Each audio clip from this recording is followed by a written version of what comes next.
So today, the United States launched a trade war against Canada, their closest partner and ally, their closest friend.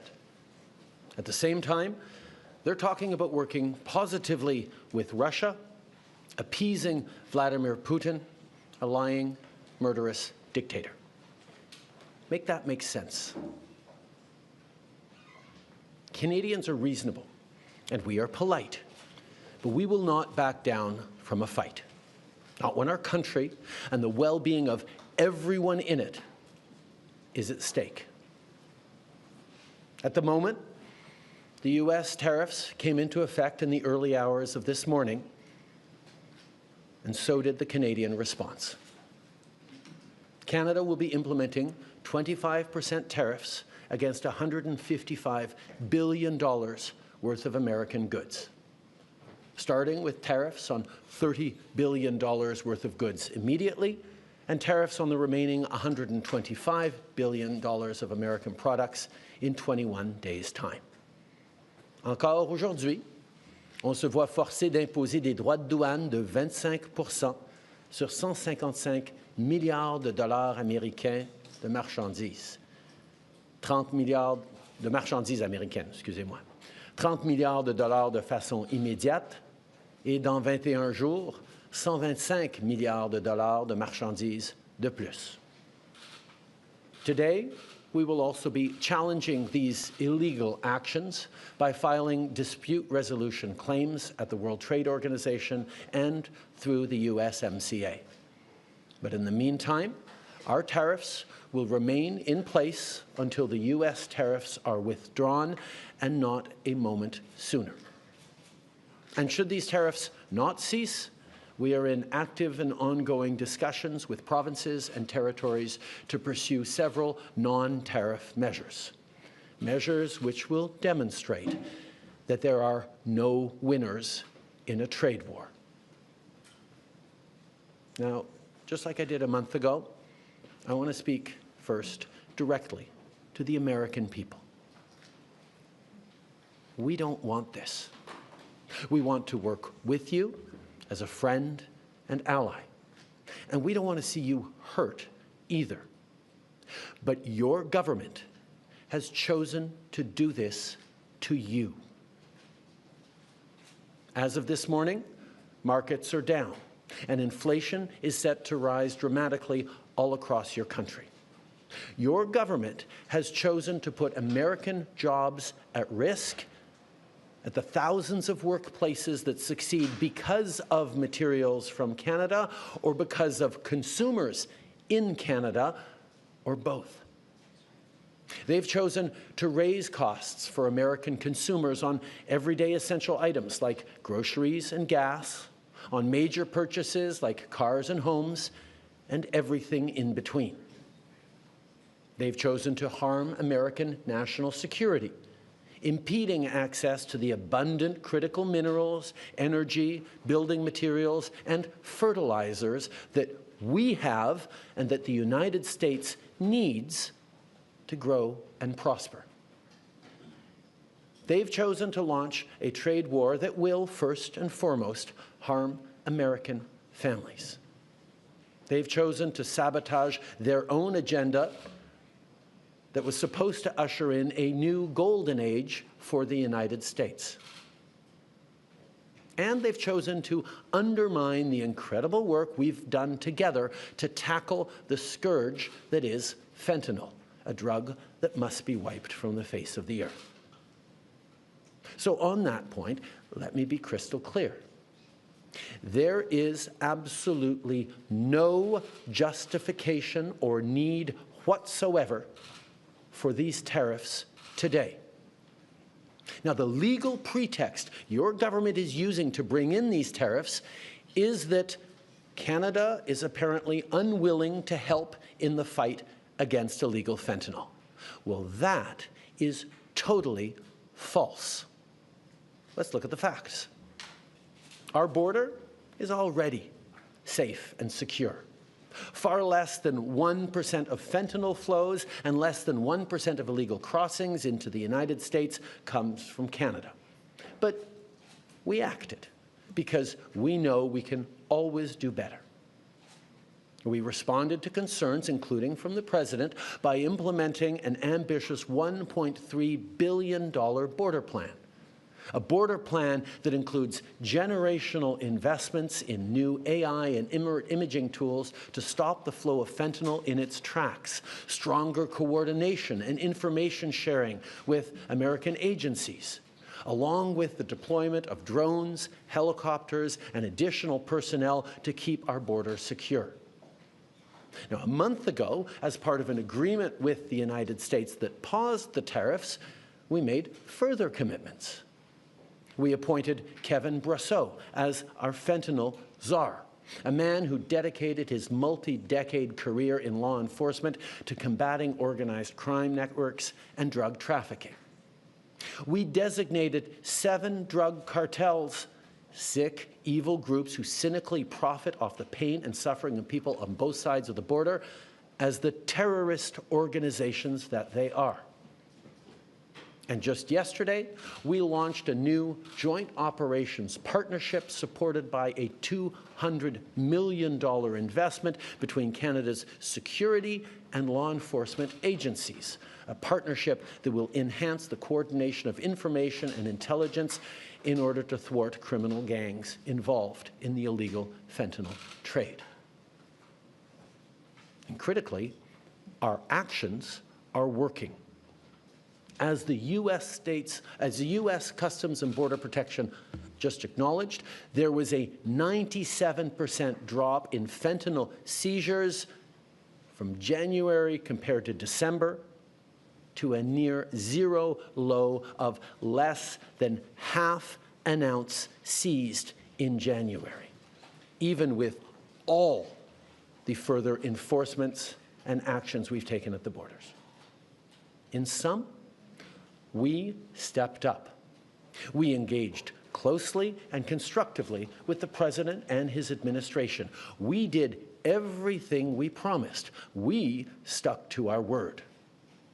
And we did it because we believe in working together to protect our citizens. Now I want to speak directly to one specific American, Donald.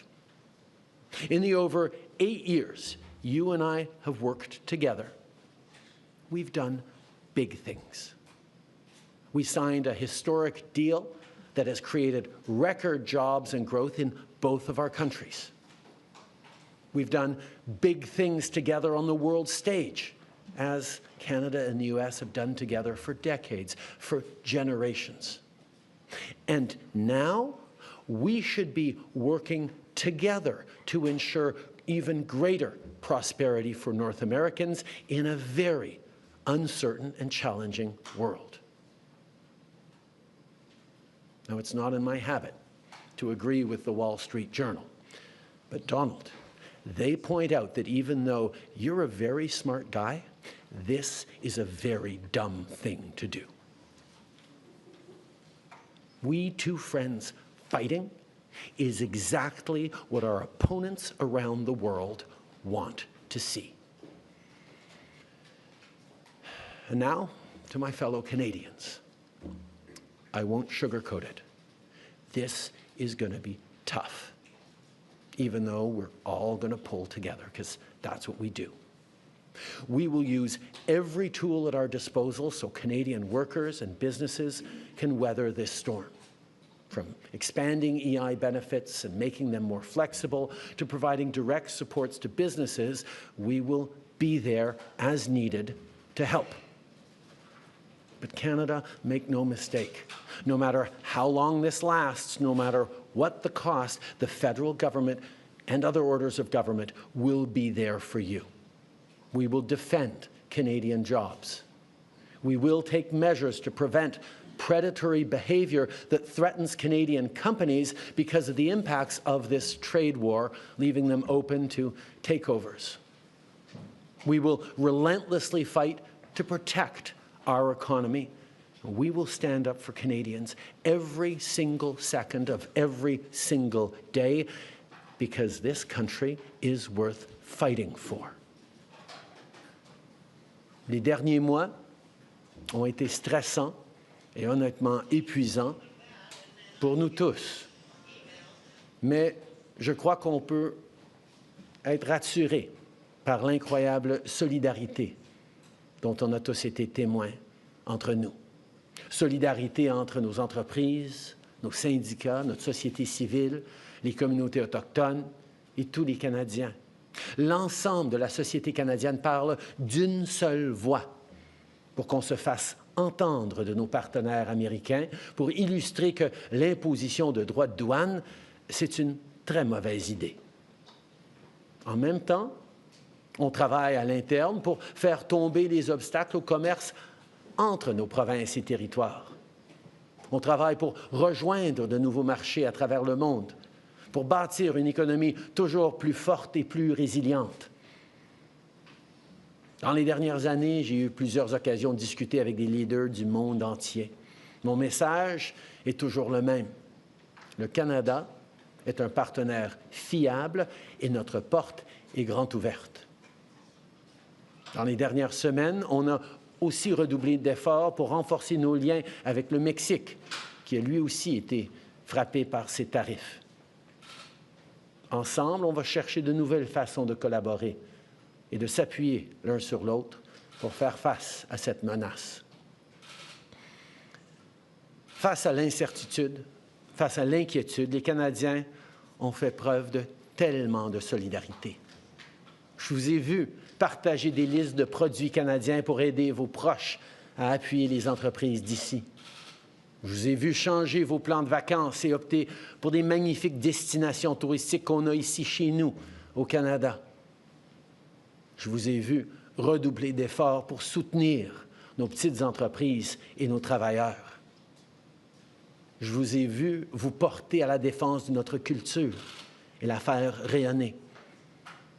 Je vous ai vu encourager nos athlètes avec une ferveur sans précédent. Moi qui croyais que je ne pouvais pas être plus fier de notre pays et de mes compatriotes. Mais j'ai encore quelque chose à vous demander. Lâchez pas. C'est le moment de redoubler d'efforts, de se tenir debout pour notre pays, de faire tout ce qu'on peut pour choisir le Canada, pour défendre le Canada.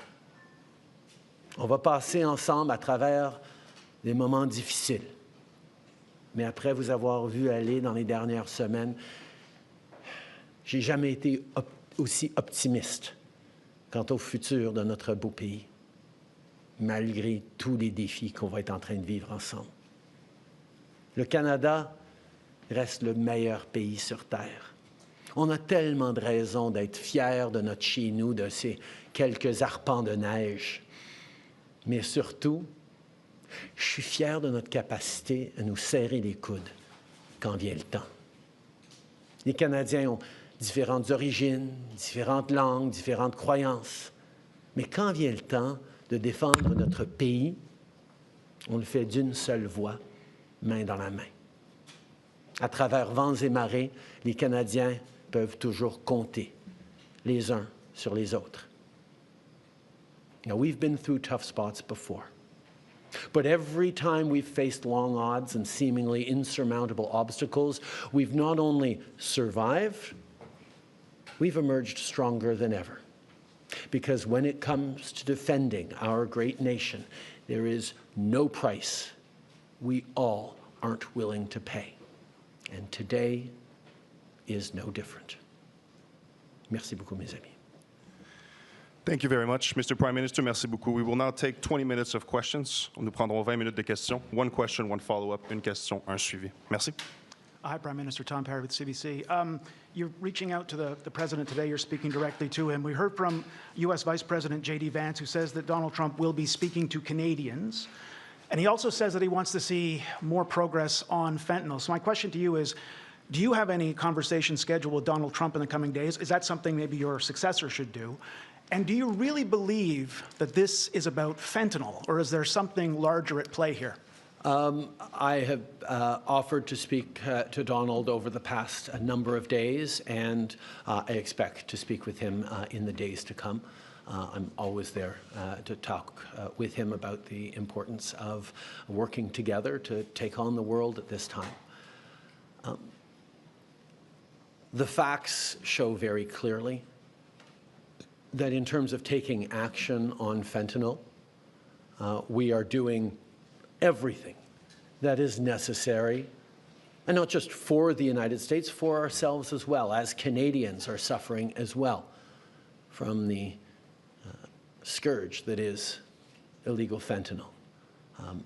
We have laid out extensive plans, actions, cooperations, including as recently as the past days in Washington, and they have always been very well received. And the numbers bear that out. I think in what President Trump said yesterday, that there is nothing Canada or Mexico can do to avoid these tariffs underlines very clearly what I think a lot of us have suspected for a long time, that these tariffs are not specifically about fentanyl, even though that is the legal justification he must use to actually move forward with these tariffs.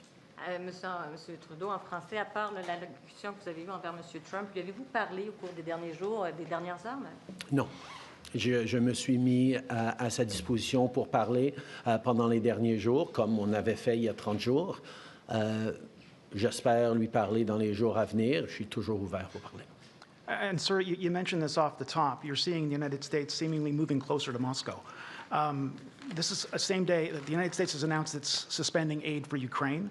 The Kremlin just said that U.S. foreign policy now is in alignment with Russia. So how do you successfully, or your successor, successfully negotiate with a president who seems to regard his friends as his enemies and his enemies as his friends? In this regards, Canada and Canadians are very clear. We know who our friends are. We know who our opponents are. And there is no question that Vladimir Putin and his attack not just on Ukraine, but on the rules-based international order, on the founding principles of the United Nations, is an opponent of Canada. I think the question that we all need to be watching closely is, what do the American people think? How do Americans feel about jettisoning one's friends and allies in favor of a country that has never wished Americans well and continues to act in ways that harm the global economy and specifically the American economy and American values and principles? Bonjour, M. Trudeau. Valérie Gavage de Radio-Canada. J'aimerais vous entendre sur les programmes d'aide. Au Québec, on parle de 160 000 emplois qui pourraient être perdus. M. Ford a dit ce matin, dans 8 à 10 jours, il y aura des mises à pied dans les usines d'auto. Est-ce qu'il y a quelque chose sur la table aujourd'hui qui peut être annoncé pour les Canadiens, ne serait-ce que de limiter le délai pour avoir accès à l'assurance-emploi? Il y a des choses qu'on va regarder immédiatement sur l'assurance-emploi, mais je veux rappeler aux gens que notre but, c'est pas de trouver des façons pour que les Canadiens puissent passer à travers de ces moments difficiles, c'est d'empêcher ces moments difficiles de durer plus que le temps minimum nécessaire.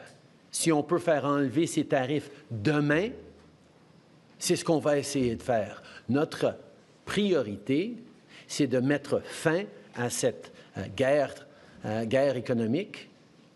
Et le fait que des Américains, dès aujourd'hui, font faire face à des mises à pied, vont faire face à des problèmes au niveau de leurs produits de consommation, va nous aider à mettre fin à ces défis le plus rapidement possible. Mais effectivement, on est en train de regarder toutes sortes de choses que nous pourrons faire si effectivement ces tarifs durent plus longtemps qu'une journée ou deux, même avec des actions quasiment immédiates sur l'assurance-emploi qu'on va regarder aujourd'hui même.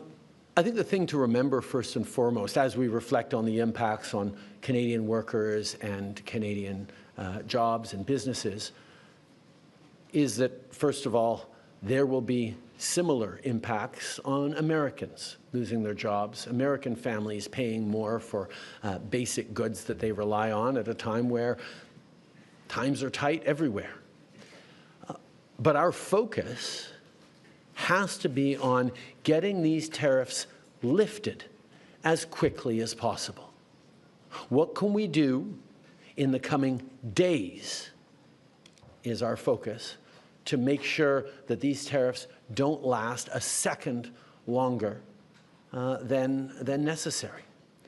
So we will be looking at, including looking in the coming day at things we can do around adjusting EI to support people through this difficult time. But our priority has to be not on figuring out how to manage through these tariffs over the coming days and weeks and months, but on doing everything we can to get them lifted and put an end to this unjustified trade war that hurts American families and Canadian families. On a l'impression que vous n'avez plus beaucoup de cartes dans votre jeu. Est-ce que de devancer la renégociation de la CEUM fait partie des plans actuellement plus que jamais? Actuellement, dans les conversations avec le président, c'est pas très clair ce qu'il veut exactement. Ou peut-être la seule clarté, c'est ce qu'il a dit à multiples reprises, que son but, c'est de faire écrouler l'économie canadienne pour ensuite pouvoir parler d'annexation. C'est ce qu'il veut. Alors, je ne sais pas quelle négociation on pourrait entamer actuellement pour éviter, pour lui convaincre que ce n'est pas ça son but. Notre réponse aujourd'hui est ancrée dans le fait de démontrer à quel point nos économies sont interreliées. Et si on crée des barrières entre nos économies, les familles des deux côtés de la frontière vont souffrir. Pour démontrer qu'on devrait être en train de faire des choses ensemble. Et pendant qu'il fait le choix de vouloir ruiner l'économie canadienne, je ne sais pas si devancer des négociations dans une situation de si mauvaise foi dans laquelle on se trouve maintenant, où il amène des tarifs sans aucune justification factuelle aujourd'hui, je ne sais pas si d'ouvrir les négociations. On serait toujours ouvert à le faire s'il le voulait, mais ce n'est pas un enjeu dont il a parlé pour le présent.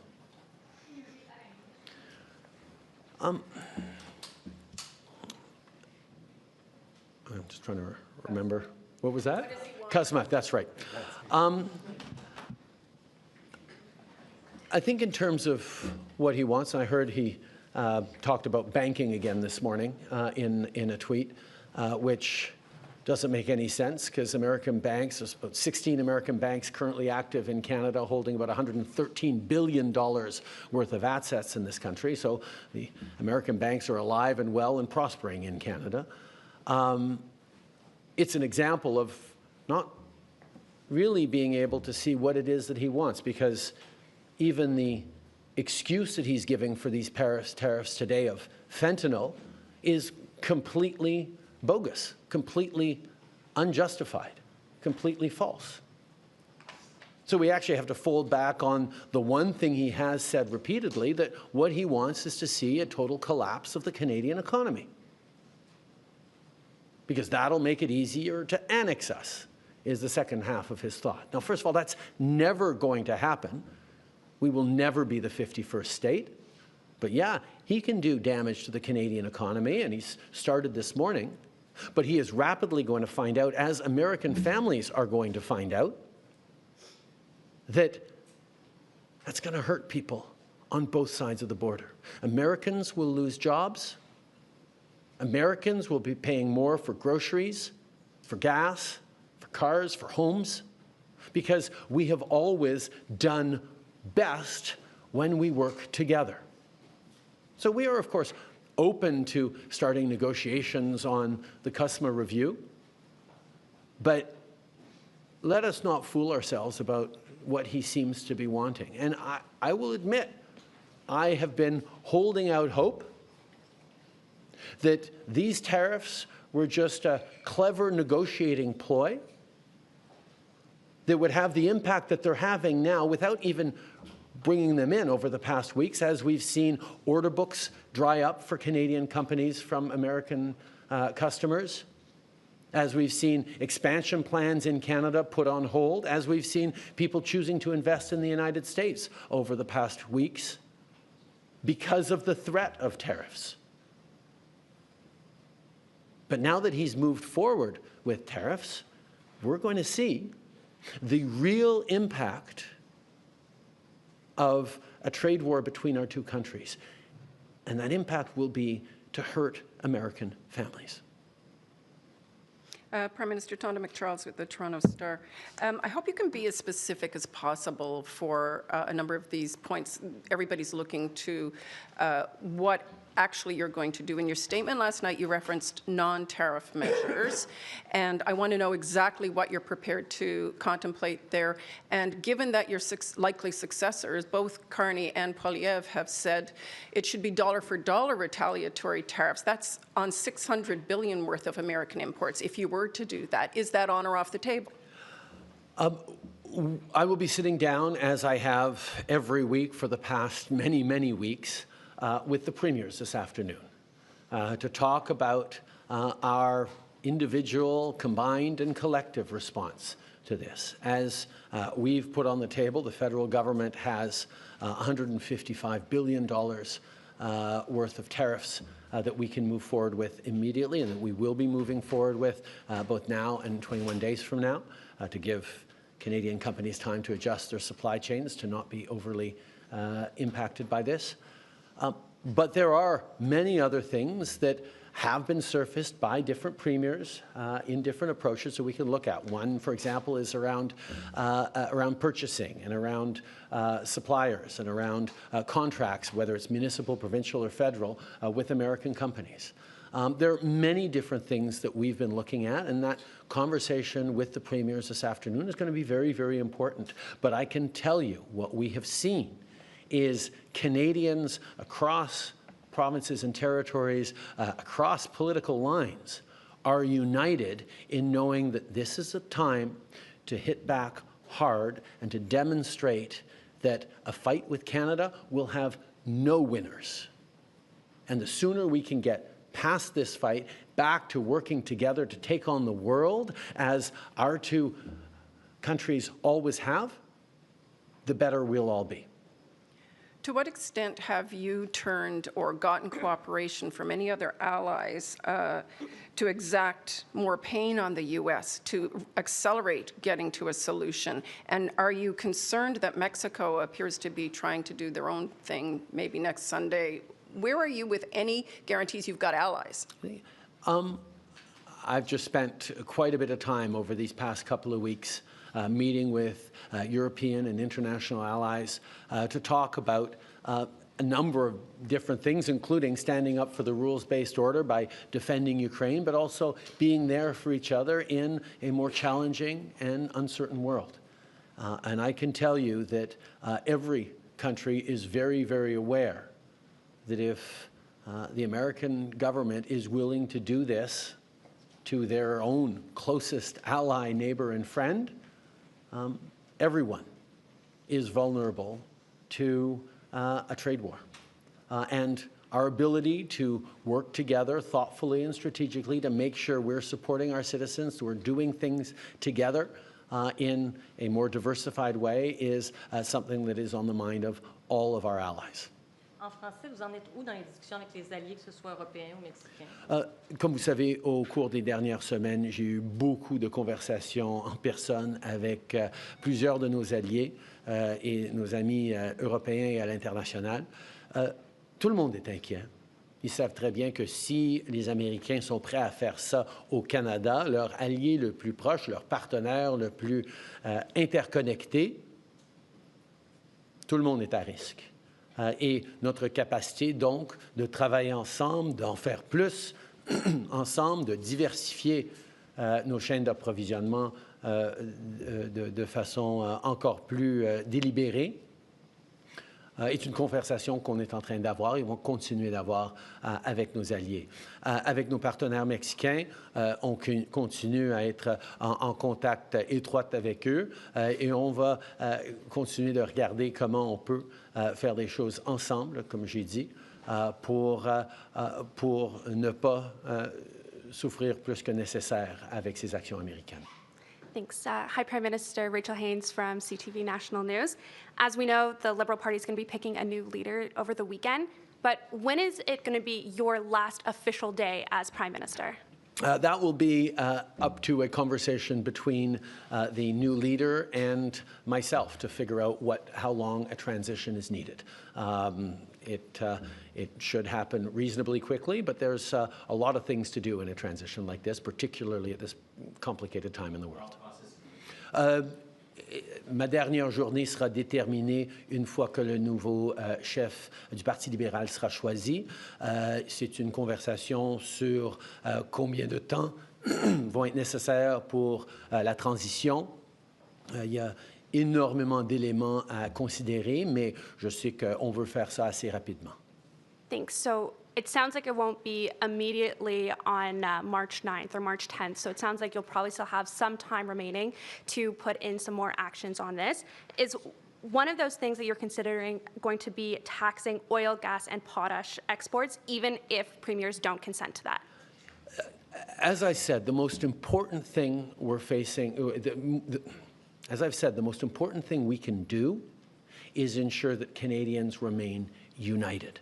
That's why whatever response, individually or collectively, we do across the country, we have to make sure that no single part of the country is carrying a greater burden or suffering any more than everyone else. This is going to be tough for all of us, but we need to be pulling and holding Canadians together every step of the way. And that's the conversation I'm going to be having with the premiers this afternoon in our now weekly meetings. There will be many different ideas we discuss, but the most important thing, more important than doing specific or effective pressure points on the United States, is keeping Canadians united together.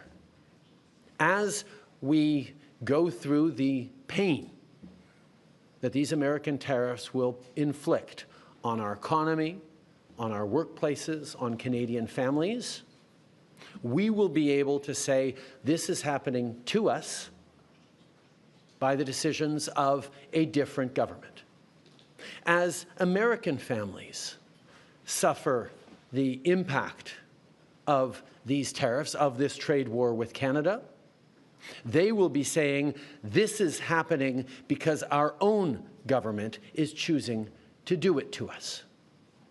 That's a very different proposition. And the most important thing right now, more important than anything else, is for Canadians to remain united.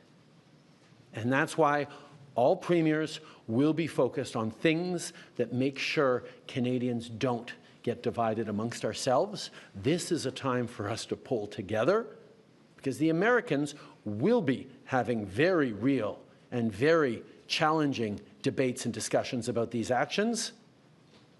There will be no debate in Canada about whether or not we should be pulling together and responding. Everyone is aligned on that, and protecting that is job one for the Canadian government and the Canadian Prime Minister. Hi, Mr. Trudeau. OK.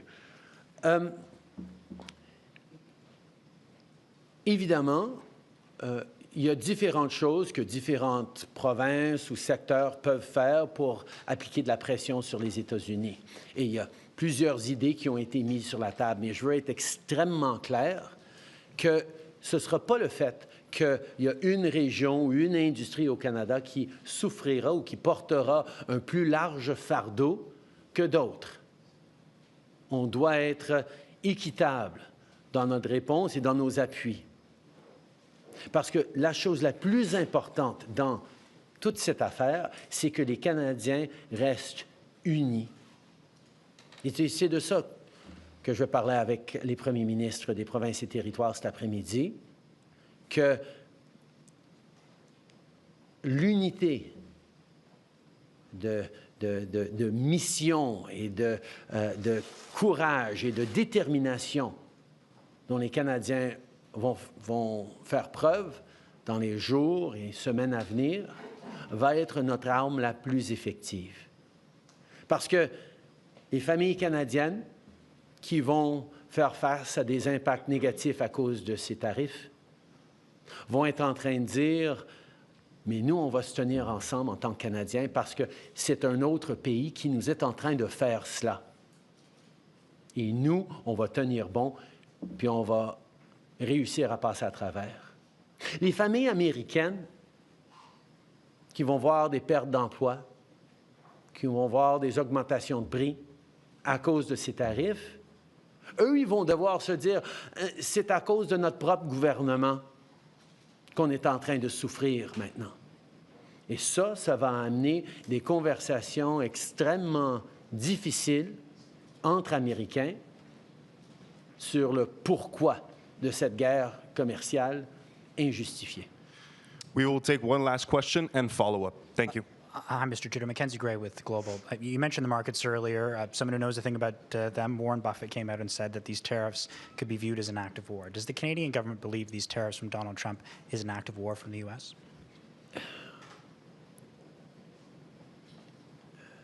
Canadians are not angry at the American people for this. We don't have anything against Americans. Americans are our neighbors, our friends, our partners. We do things together. We've done things together for decades and generations. This is a policy decision by the American government designed to go after the Canadian economy. This is a trade war, yes. But Canadians are hurt. Canadians are angry.